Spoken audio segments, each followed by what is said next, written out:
Bonjour à tous. Il nous a été rapporté que certains d'entre vous sont habités par le doute.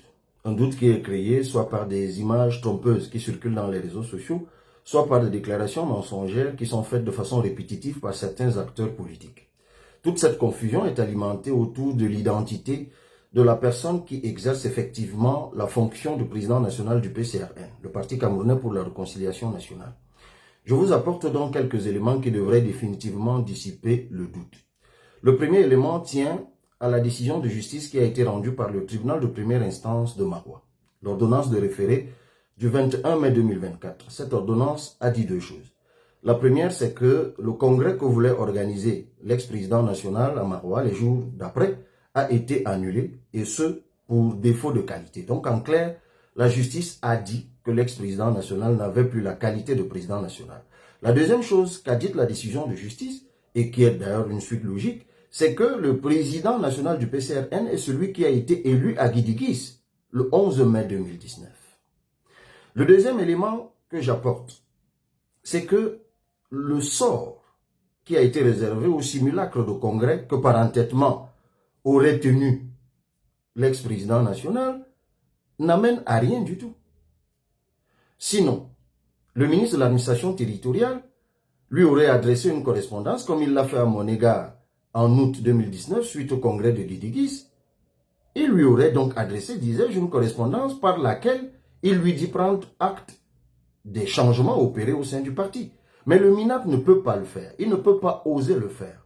Parce que s'il le fait, ça veut dire que lui, ministre de l'administration territoriale, prend sur lui de bafouer et de ridiculiser la justice camerounaise et de défier le pouvoir judiciaire. Ce serait une folie qui serait d'ailleurs immédiatement sanctionnée par la justice, parce que nous la saisirions immédiatement après, et dans les heures qui suivraient, cette décision illégale serait purement et simplement annulée. Le troisième élément que je vous apporte, c'est la décision qui a été prise par la hiérarchie du PCRN, suite notamment au rapport qui a été rendu par le collège des avocats constitué autour de Maître René Roger Bébé, qui est vice-président en charge des questions contentieuses. Cette décision ce rapport me demande, moi, de donner mon accord pour que l'ex-président national soit traîné en justice. Je vous informe donc que j'ai donné mon accord, et dans les jours qui suivent, il va être traîné en justice, et la justice va lui ordonner de ne plus parler ou de ne plus engager le PCRN. Parce qu'il faut que le désordre cesse et que la confusion cesse. Une fois que j'ai apporté toutes ces précisions, il ne me reste plus qu'à vous dire deux choses. La première, elle s'adresse à vous, peuple camerounais. À toi, peuple camerounais, à vous, chers compatriotes. Inscrivez-vous massivement sur les listes électorales. Ne laissez personne autour de vous, âgé de plus de 20 ans, rester sans être inscrit sur une liste électorale. Et préparez-vous à voter massivement. Et pour les listes du PCRN aux élections législatives et municipales qui se tiendront en février 2025, et pour le candidat du PCRN qui sera investi à l'élection présidentielle d'octobre 2025, évidemment sous réserve de l'aboutissement des démarches qui ont été entreprises avec d'autres partis d'opposition dans l'optique de constituer une coalition, parce que nous y croyons. La deuxième chose que je vais dire, elle s'adresse à vous, militants de base du PCRN. Je sais que nous sommes persécutés. Je sais que cette persécution, elle est étouffante, elle est asphyxiante. Je sais que ça vous fatigue, mais ça devrait plutôt être pour vous une source supplémentaire de motivation.